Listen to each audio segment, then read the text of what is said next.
Tell me, though, what's his technique? That last strike, it seems invincible.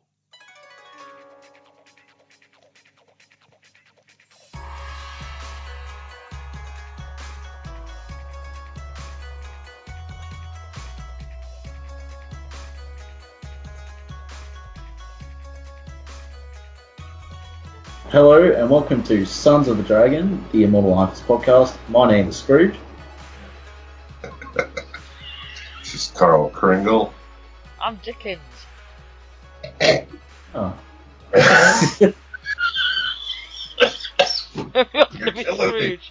I'm I'll write your story. Carl's just dying at the moment. That's alright. But he'll be right. Today we're covering Power Man and Iron Fist 11, and by we I mean Carl and Rebecca. But before I leave, because I know I'm everyone's favourite, and by that I mean everyone I ask says Carl's their favourite, I will read out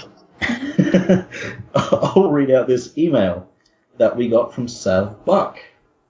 Hey guys, I just recently found your podcast and I am delighted. I have been an Iron Fist fan for nearly as long as you have been. I'm assuming Carl because he's like 80 years old. But when I did become a fan, I was shocked at how few Iron Fist fans there actually are. Especially after reading the Immortal Iron Fist and how freaking amazing that is. I was in your shoes once, my friend. I was like, how are there not more people aware of this Iron Fist dude? He's awesome.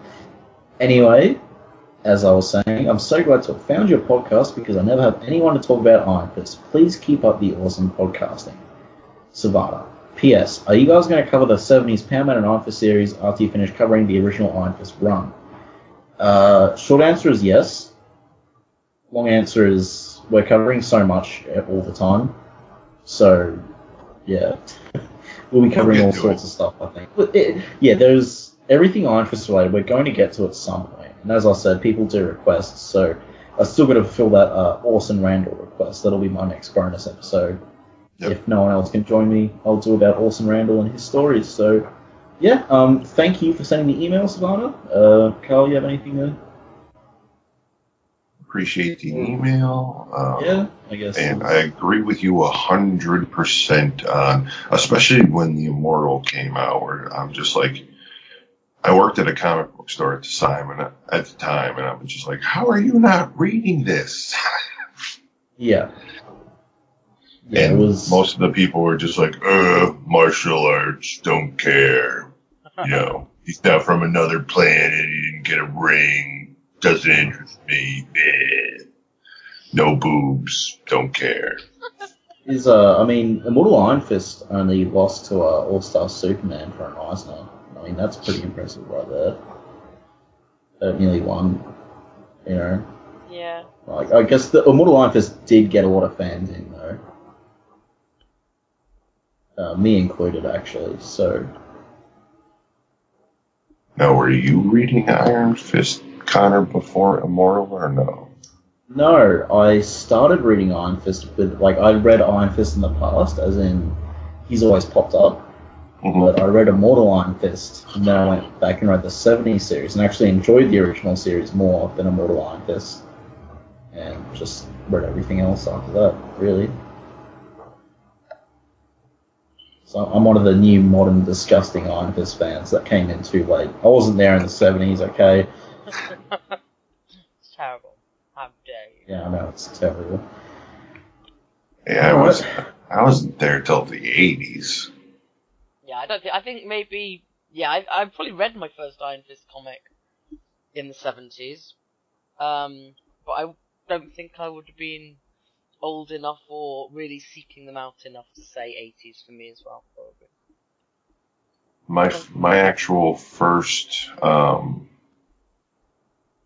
remembrance of even seeing Iron Fist was actually, I think, in issue 2 of the original Contest of Champions. Oh, cool. I really liked that series. I can't remember what Iron Fist go up against in that. I'm pretty sure he went up against the Invisible Woman. And she put the bubble around his head so he couldn't breathe. See, what That's pretty unlucky. You get Sue Richards as your first opponent, you're screwed. I mean, what are you going to do? She'll just put a bubble over your head. That's just, I feel bad for Iron Fist. I just remember Deadpool, because I read that because I was a huge Deadpool fan. Deadpool? You're talking about the wrong Contest of Champions. No, I'm pretty sure I'm talking about the right one. No, you're not. I wrote it because I vividly remember Iron Fist fighting Sue Richards. He's fought her since. He's definitely fought her since. And she giggled about him, like tickling his Iron Fist actually tickling her when she had her bubble on. Wow. But that wasn't in Contest of Champions because that was in some other random comic that's in my list of random Iron Fist comics. And he's also in an issue of Fantastic Four training her. Mm-hmm. Well, Carl, you're wrong, and I'm going to prove it. It's hard nowadays because of the game Contest of Champion. Yeah, I am trying to prove it, and all I'm getting is a stupid game. Free to play mobile. About the Contest of Champion that came out in like 1983. Okay. It was 3 issues.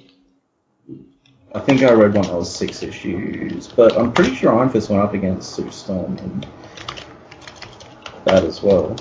Hang on, maybe this will. Oh my god. Look up Iron Fist Contest of Champions, I'll still just get the game. Okay, Iron Fist versus Sue Storm. It's probably listed under Invisible Woman. Okay, I have to go to a place called UncannyXmen.net to get an actual. Good luck. Here we go. Damn it, I hate it when Carl's right. Alright, well, I've read this one, and I must have read the other one as well. They probably just melded together for me. On that note, I'm going to leave and pout for like 3 hours. Alas, people, I am going to leave right now because I have to eat so bad. So Carl and Rebecca are going to cover the rest of Power Man Office 11, and I'll just say what I thought about it. It was good. I liked it. I liked Dontrell Cockroach Hamilton, and I liked the banter. Lots of banter in this one. Lots of good banter. Anyway, I'll see you all later. And I've actually got it in front of me now, Carl. Cool. And yeah, guys, just send it to me after, and I'll take care of all the uploading and editing and stuff. Just try not to swear too much. All right. Screw you. I almost just said worse. Yeah. Alright, I'll see you guys later. Yeah, see you next Alright, bye. Alright, Power Man and Iron Fist number 11. Again, Walker and Green. Our cover has a hooded individual walking past a bus station, or bus stop. And there's a poster of Power Man and Iron Fist. Danny pointing at the screen, or pointing at the person reading the poster. Luke with arms crossed across his chest saying, "We are here for you, heroes for hire," and some baddie, probably the person in the hoodie, has spray painted a giant X across the poster. Yeah, you can't trust hoodies. Alright, page 1, we're presented with yet another Dontrell flashback, which is Lonnie with his giant high-top fade. Mm-hmm. And it says, "A therapist in prison once told me, Dontrell, you spend too much time ruminating," which leads to regret, which leads to resentment. "She said I had too much resentment for my old crew, the Fang Gang. Resentment that Lonnie went on to greatness without me. Resentment that Raymond and Cornell never included me in their hustles. They just looked down on me. Like Dontrell was a sucker." Therapist never said nothing about resentment for Mortimer. But that don't surprise me. You can't resent someone that looks like a fish because, well, they look like a fish. Never talked to the therapist about Mariah. Nothing to tell. No cause for resentment. In fact, I don't think the therapist knew anything. I don't resent nobody. Sure, all done me wrong. Even my homeboy Cletus, the legendary Disco Devil, went straight because he couldn't handle the life. I don't resent none of them because I know with one simple truth to this game, ain't no honor among thieves. And we see a bunch of pictures of them all back in the day. And then we go to the Harriet Tubman Memorial in Harlem, New York, and Danny is sitting down. Why he's a redhead now, I don't know. He's sitting down with Charles Cardona, the Gamecock, and having a deep conversation with him. Anything, Rebecca? Sorry. I'm sorry. That's the 15. You're not even going to comment on the red hair? I don't think it is red. It's red in my copy. For me, it's like veering between blonde and red, and it's still on the blonde side. So, I think this is just one of those things. But it didn't actually stand out to me when I was reading it. So, I don't mind it. I've already teased a friend about them making him a redhead in the show, which obviously they're not. But when he had, because his beard's slightly reddish, as many people's are, and she was very upset that Daredevil wasn't a redhead. So I was like, giving it to Danny, he's gonna be the redhead. But now he's Apparently not. People with red beards, by the way, mean that someone in your ancestry was an actual full-blown redhead. Yeah, that completely makes sense. And my dad had quite a reddish beard, so that's how I know it's not that unusual. But yeah, I've been already teasing her about how they're going to make Danny a redhead and Danny this, and he'll have all these things that they've not had yet in the Marvel universe, and then they made Danny. Then Danny sort of turned out to be blonde, and it's like, damn, the joke is gone. But no, I don't mind. The actor's not actually a blonde though; those are just like highlighted tips. Yeah, he's not blonde, but he's not.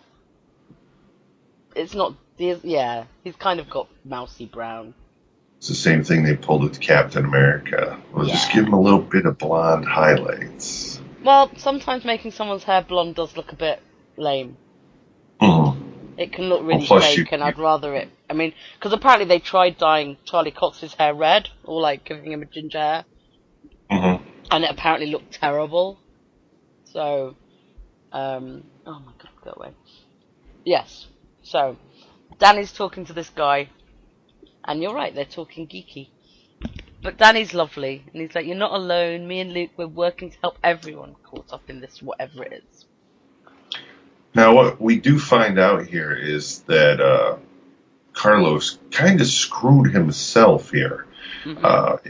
He's, from the get-go, when we were introduced to him, we were told that, he's gone straight for years. But here we find out that he kind of went his own route. He faked his death, purchased a second identity, and has been living under this second identity for like 20-something years. And this is how now he's had his daughter and everything. But as far as the legal system looks at it, he's still an outlaw on the run. Mm-hmm.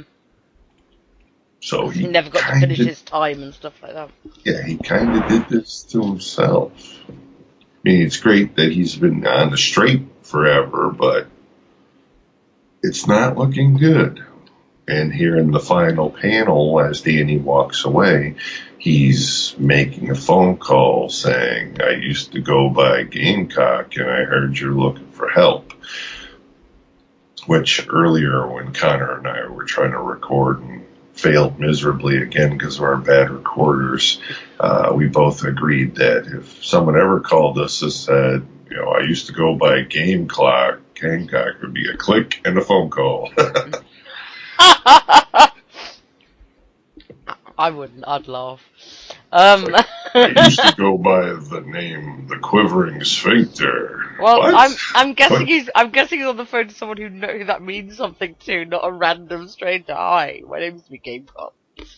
And now we're shot over to the apartment of Cletus Evans, a.k.a. the Disco Devil, which also Connor and I researched, and to our disappointment, Cletus is an original creation by David Walker. Yeah. We were hoping we could find some, early appearances. I didn't recognize him at all, so I figured it must be a new, but the kind of thing that you imagine a 70s villain could be called. Oh yeah, to a T. It's like perfect. I mean, he's got pretty much like a skateboard helmet that's made to look like a disco ball with devil horns on it, and he's got this very interesting gray and purple outfit with like a Evel Knievel style stuntman half cape and stars over his nipples. It's terrible. And a giant, huge belt buckle that has DD on it. No, not Daredevil. He's and so Cletus is freaking out in his apartment. And he's like, you can't be too careful. I've seen what these people can do. We're talking some brother voodoo level mumbo jumbo. And Luke's not having it as he looks around Cletus's disheveled apartment with open pizza box. And he's like, we sent you to go do something, and we haven't heard word one from you. And Cletus is like, I wasn't missing. I've been hiding. And he talks about how they went to go look into the place that they were sent to go look into. And next thing you know, a childish Gambino-looking freak is doing some zip-zap, boom-bap on these white dudes. Probably sent them to hell. And that ain't happening to him. I like how he says he's not Disco Devil anymore, and yet he's wearing a full costume. Well, that's... Luke immediately brings that up. And the conversation is pretty priceless. He's the best. Luke, Luke doesn't have much time for nonsense. Yeah, he's like, you still got all your Disco Devil gear. Nostalgia, man, I'm telling you. You don't still got your tiara. Ain't no tiara. It was a metal headband. Well, you still got it. You know why? Nostalgia. Same reason I got all my Fat Boy albums on vinyl and I ain't got a turntable. Which, I'm guilty of that. I still have an entire box of albums and don't have a record player. So Luke is not having any of Cletus's fiddle faddle.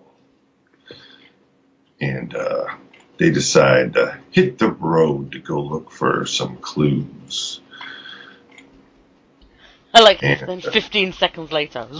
15 seconds later. He's on the phone with Danny.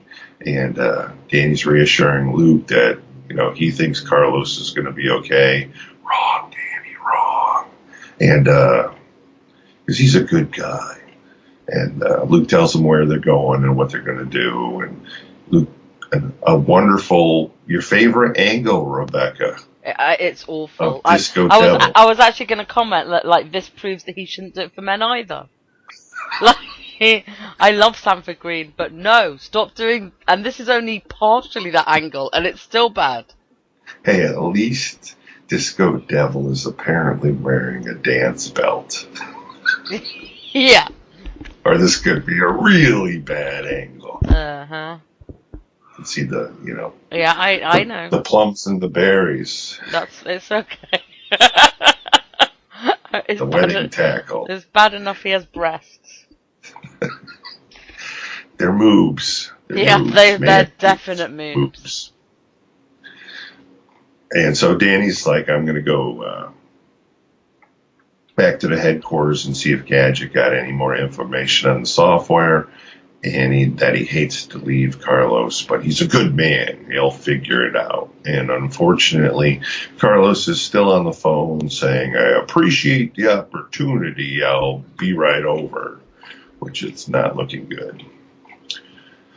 And now we go to the back room of the Pootie Tang Lounge. And I have to ask you, Rebecca, have you seen the wonderful slice of film called Pootie Tang? I have.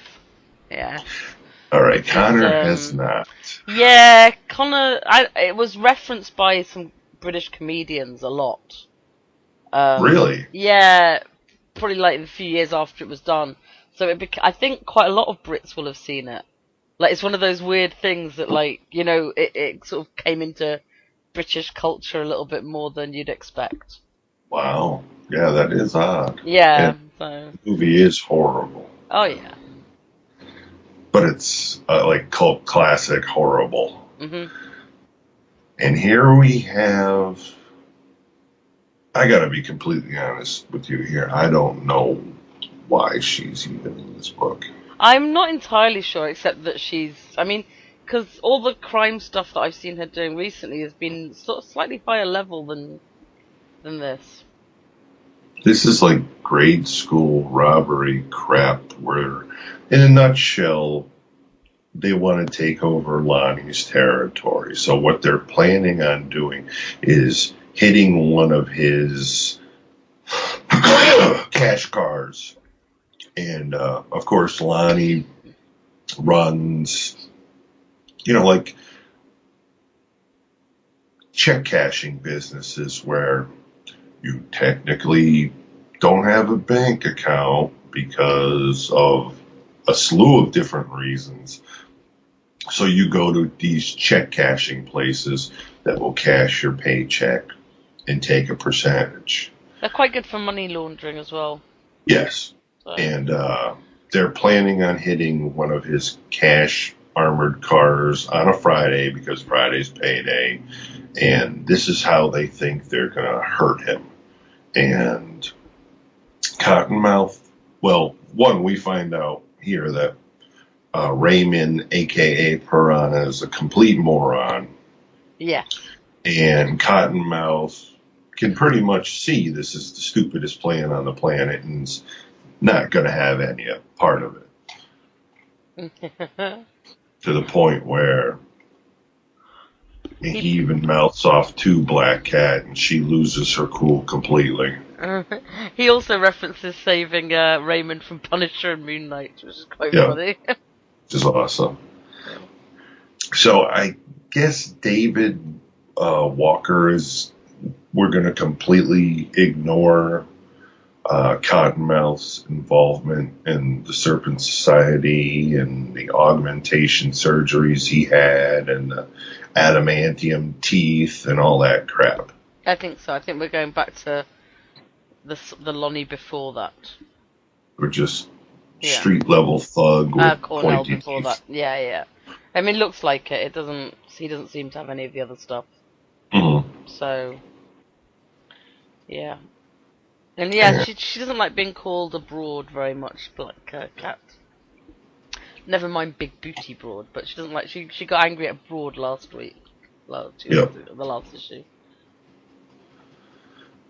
And now we go back to the Heroes for Hire headquarters, where I like the way the colour's done on this page.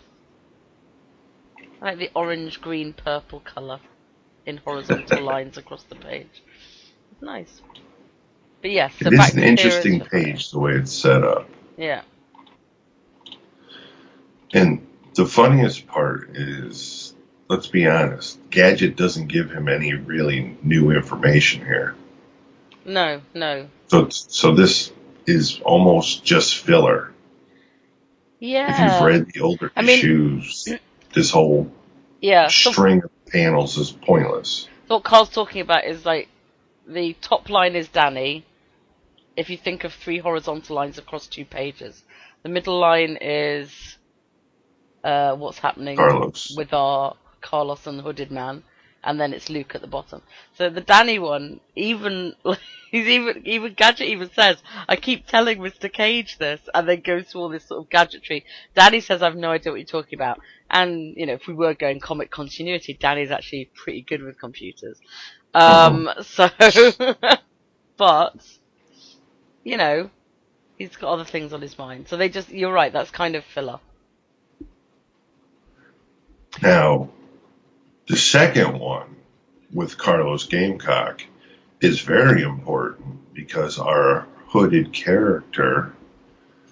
Now, can you fill us in? Because I didn't read Runaways. What is this guy's thing? Well, other than apparently has died. He. I feel really bad talking about it because it's spoiling Runaways so badly. But the basic setup of Runaways is they're all teen children of baddies. They don't know that their parents are bad. In fact, some of them think their parents are sort of minor superheroes. Mm-hmm. And they're all chucked in this room together while their parents have some meeting, which is this awful kind of, how many people have we killed and this kind of stuff. And they find this secret room and they spy on them. So they decide they can't deal with this, they don't know what to do, they can't stand up to their parents, so they run away. So it's this group of kids that are united by finding out their whole world is shattered. And they find out at some point that one of them may be a mole. And Alex dies as part of part of the first the Brian K. Vaughan bit that right of it. So yeah, that's the last anyone's seen of him. And sort of him dying in this fight and turning out to possibly not be a very good person. Oh, what was his power in Runaway? And is it the same power he has there? None of them particularly have powers, they do. You've got Nico's they're all kind of coming into their powers. Mm-hmm. So some of them don't really have powers at the beginning. There's a little girl who can talk to this dinosaur. Is she a dinosaur? I think she's a dinosaur. Yeah. Old Lace. And so she's got her, but she's also really, really strong. So you've got this kind of tiny little girl who's prone to temper tantrums and is really, really powerful. Isn't she as strong as the Hulk? Yeah, she's amazing. And Nico Minoru can do magic. She can only do it twice a day, 3 times a day, whatever. But whatever word she does sort of happens. But she can only do that word once. So if she says fly and they can all fly, she can never do that again. So she's perpetually looking for new ways of saying the same thing. Okay, so she carries a thesaurus. It's more or less, but they've all got these cool little... And then one of them doesn't think he's got any powers. And they sort of come into them quite late. But I don't know what Alex has. So obviously here he's shown that he can teleport. Let's see what it says here. Natural leadership skills, gifted intellect, keen logic. All right. So nothing. Yeah, and there's a few of them that aren't particularly super powery. And then there's one of them. I mean, I'm not going to go into the runaway. It's really, really good, and I totally suggest everyone reads it, especially the Brian K. Vaughan stuff. You heard it there, folks. Yeah, and get the trades. Get the trades. They're not expensive. They're on sale at the moment through Comixology. But honestly, even if it's a slightly different thing for Marvel, and they're all pretty likable. So even Alex. All right. So in this little strip with Carlos, we find out that. Our hooded figure actually apologizes, saying that, he's actually inadvertently responsible for what's happening between him and his daughter. And he's going to explain. And then we jump down to the strip of Luke and Disco Devil Evans returning to the bail bonds where Disco saw, the childish Gambino teleport the white guys to hell. And Luke's in there looking for clues. And next panel again, we have the 3 strips once again. Top one again still being Luke with Gadget. And they come to the conclusion that the... what were they calling themselves? I can't remember. Whatever their silly name was. Yeah, whatever the group of people that were snagging people off the streets didn't create this software. They were testing it for someone. And as they're looking at this information, because Gadget has cloned the software onto his computer, Carlos Gamecock pops up on the screen. And then we go back to the Carlos strip. And, all right, what's his name from Runaways again? Alex Wilder is saying the criminal record of Carlos Cabrera has now been erased. No outstanding warrants. You can even go back to using your real name. And he said, is that all? Or just like that? And Alex says, and an apology for all the trouble I caused you and your daughter. So Carlos says, what do I owe you? Alex says, don't owe you anything, but I could totally use someone like you. My operation's growing. I need people with skills and discipline who appreciate the benefits of working for me. This already sounds bad. Carlos says, okay, I can get down with this program. You got a name for this crew? And Alex, who you finally see the face of in this comic, we saw in last issue, says, the new Pride. That's totally badass, don't you think? And Pride is a group of lions, if you're... Well, there was also the Pride group of superheroes, which was the black superheroes. Oh, was there? Yeah, it was like Luke and Misty and Black Panther and Sam. They just referenced them in Black Panther. They just all got together again, and it was like the new meeting of the Pride. So like all this new Pride going on. Excellent. And I think somebody asked Ta-Nehisi Coates if he'd write a Pride comic, and he was like, yeah, like a shot.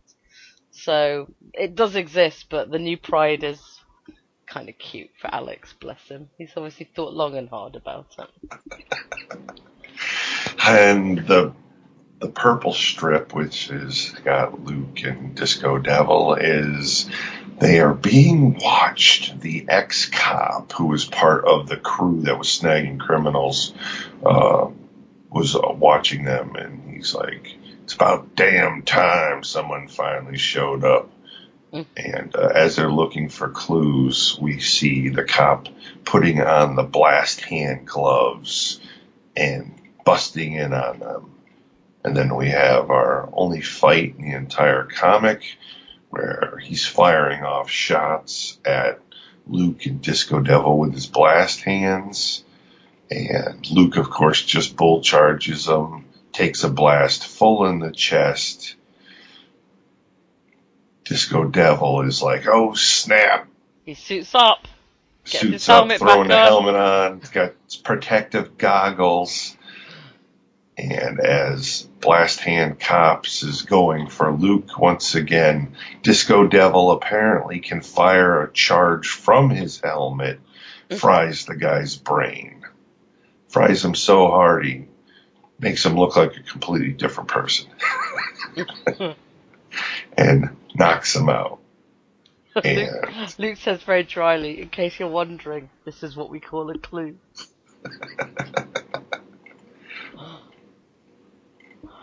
And then we go back to Cottonmouth later. Yes. And now Cottonmouth is meeting with the new Pride. Basically explaining Black Cat's dumb plan and how it's dumb. He thinks it's dumb because it is dumb. And how it's not really going to work. And the real power move is just to kill his albino ass. And this is where he steps up. And that's what I'll do for you. Mm-hmm. This apparently impresses Alex, who now looks literally 11 years old for the first time in any of these panels. Yeah.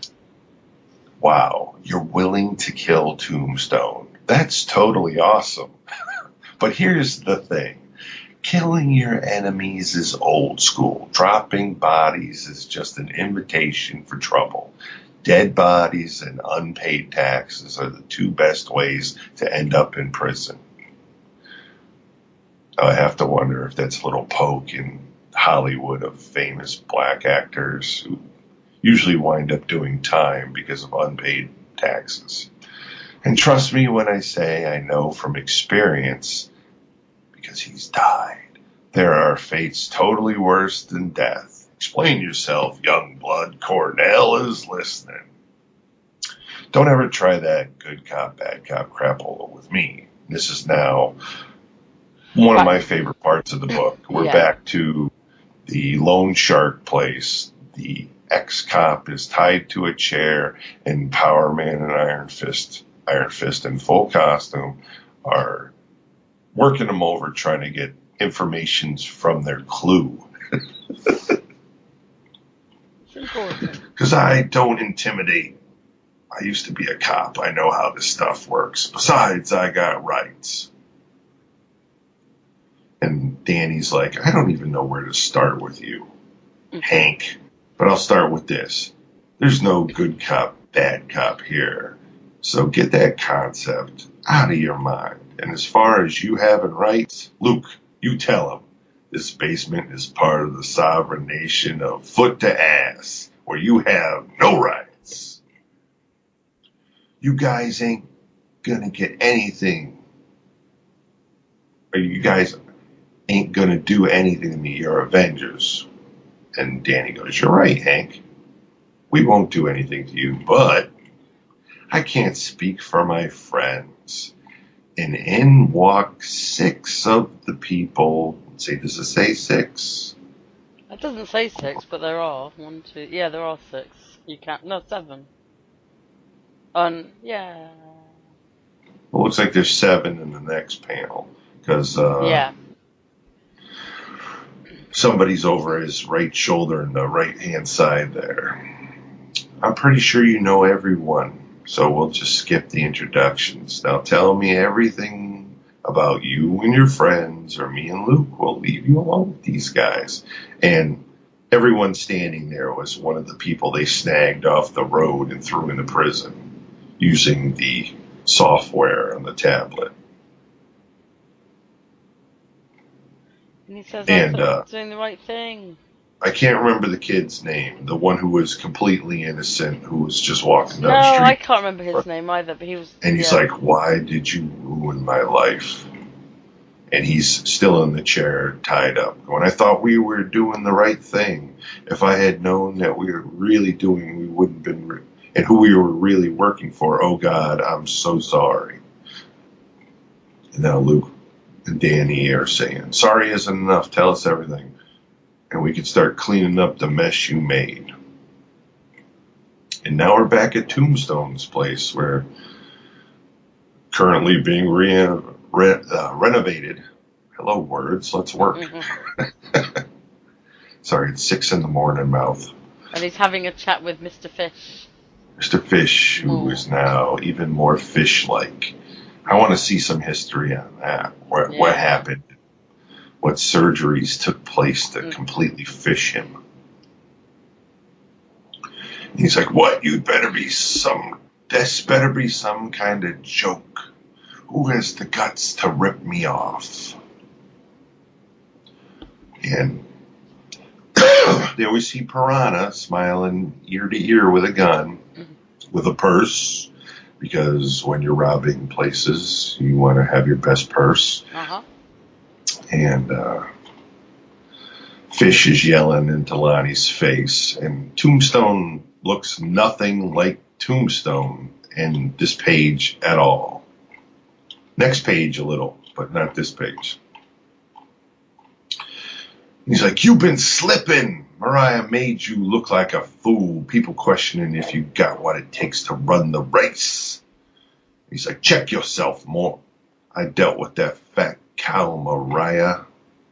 No, Power Man and Iron Fist dealt with her. You look like a soft-ass punk that got took by Black Mariah. Say that crap over and over again to realize what it means. And he's like, don't you ever. And then our favorite toddler shows up. 2 of you done, because this is totally boring. Who the hell are you? And how did you get in here? Excuse me, sorry. The name's Wilder, Alex Wilder. You guys knew my dad back in the day. He ran Los Angeles. I'm getting the family business up and running again, starting with Harlem. Totally don't need you for that, Mr. Fish, so it's time for you to take a little trip. Yeah, zaps him.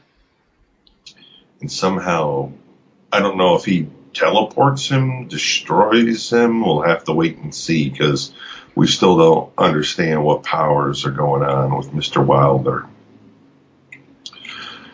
So Tombstone charges Mr. Wilder, and again, we all, at least hopefully we all know Tombstone is a lot stronger than a normal human, having gone toe-to-toe with Spider-Man on many occasions.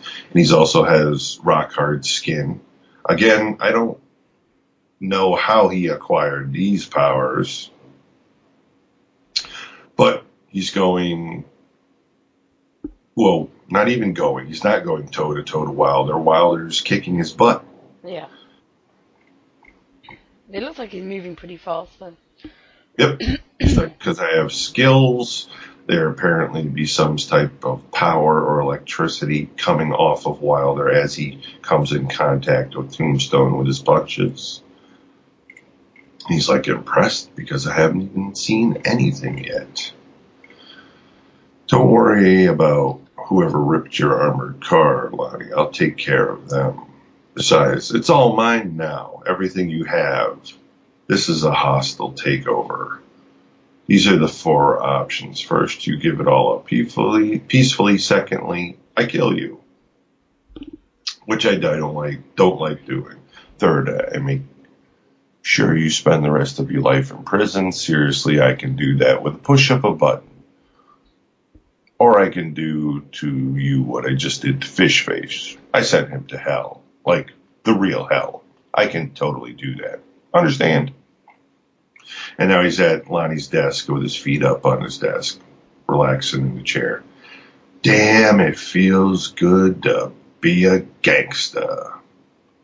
To be continued. Yeah. Pretty good issue.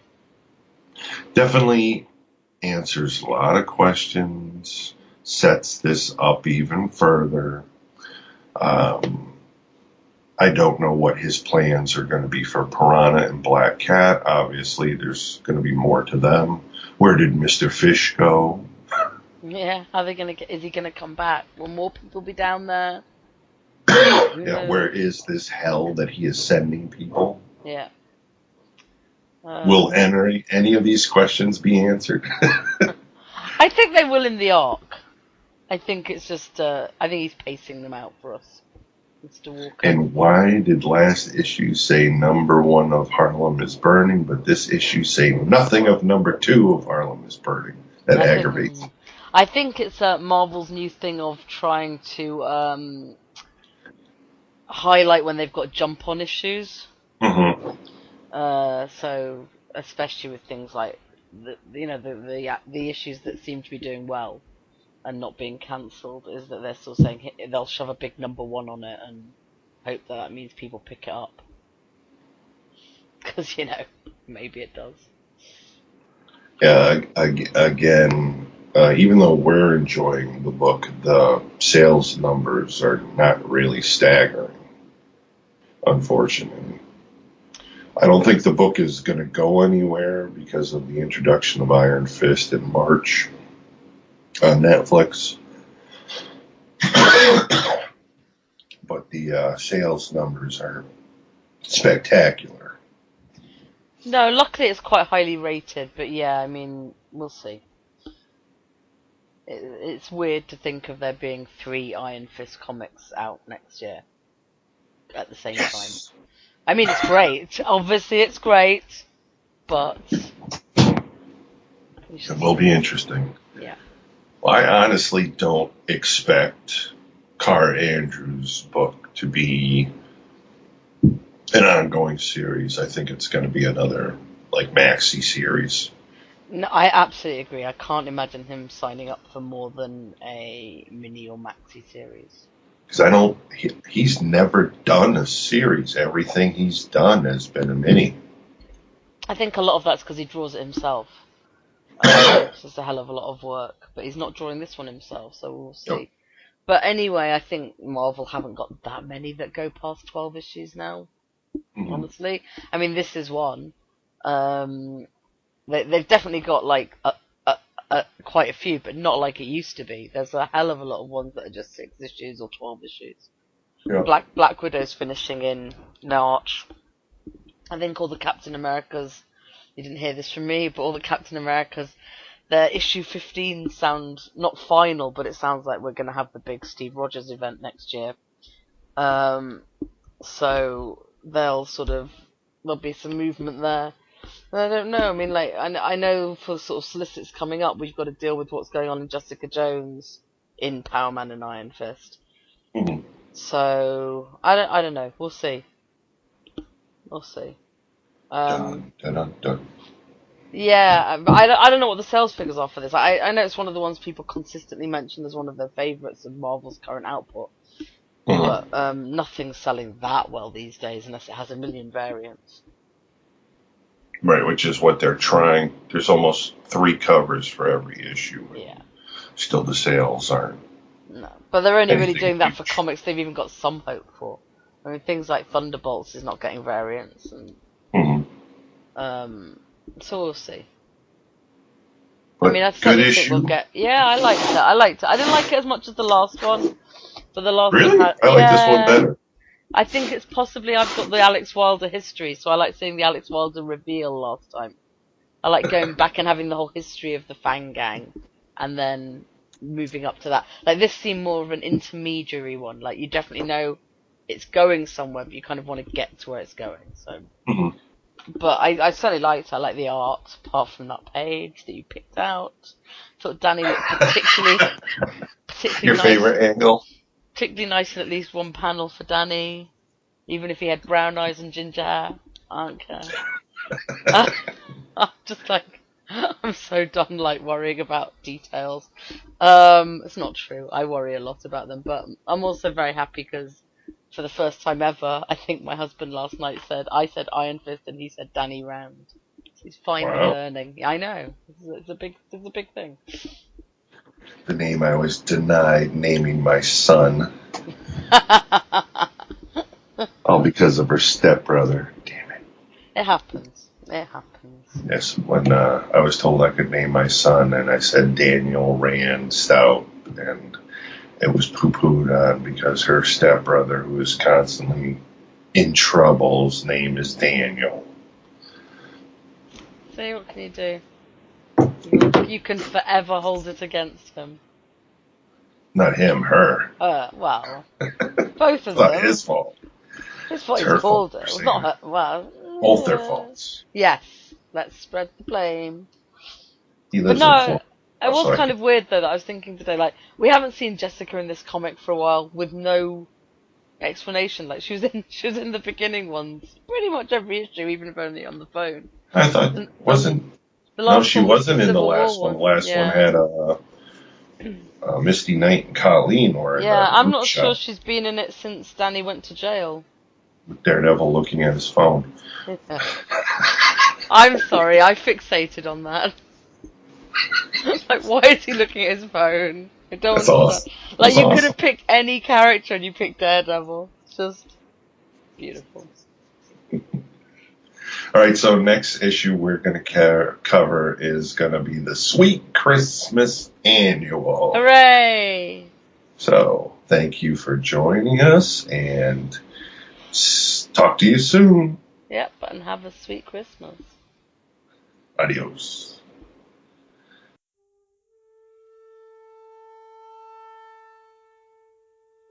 Iron Fist and all other characters in these comics are properties of Marvel and Disney, and any music or images we use belong to their respective copyright holders, and we do this for fun, so please don't sue us.